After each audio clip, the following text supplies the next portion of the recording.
இன்னைக்கு வந்து ரஹ்மான் சாரோட ஆடியோ ரிலீஸ் ஆகுதுனால ஒரு பெரிய ஒரு படம் ரிலீஸ் ஆகிற மாதிரி.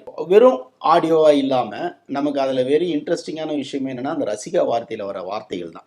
ஸோ ஆடியன்ஸை வந்து உள்ள அவனை வெறும் வாங்குறான் பார்க்குறான்னு இல்லாமல் அவனை இதோட சேர்க்கணும்னு எனக்கு ஒரு தோணுச்சு. வந்துட்டு ரஹ்மான் சார்கிட்ட சொன்னேன், சார் இந்த மாதிரி ஒரு சின்ன போட்டி குவிஸ் மாதிரி ஒன்று வைக்க போகிறேன், எத்தனை ரசிகா வருது நான் சொல்லிட்டு போனேன். இல்லை சார் அவங்க சொல்லிட்டு சார் ரசிகர்கள் சொல்லிட்டோம் எத்தனை ரசிகா இருக்குது அப்படின்னு அவர்கிட்ட சொன்னால் நைஸ் ஐடியா அப்படின்னாரு. ஸோ அதுக்கப்புறம் தான் அதை நாங்கள் இது பண்ணோம். அதுக்கு ஒரு படம் ரிலீஸ் ஆனதுக்கப்புறம் அது நிறைய வந்தது லட்டுங்க. ஒரு வருஷம் 600 வந்தது, 400, 300 எத்தனையோ. அது ஏன்னா வந்து மெயின் சிங்கரும் பாடுவாங்க, பின்னாடி கோரஸ்லயும் போயிட்டு நாங்கள் அதை சொல்லி ஏமாத்திட்டோம். நீ கரெக்டாக கண்டுபிடிக்க முடியாது. வாய்ஸ்ல வேற பேக்ரவுண்ட்ல ரசிகா ரசிகா ரசிகா ரசிகா ரசிகா அப்படின்னு அது பாட்டில் அந்த வார்த்தை கிடைக்க கிட்டத்தட்ட 1.5 வருஷம் ஆச்சு. அந்த ரசிகான்ற வார்த்தை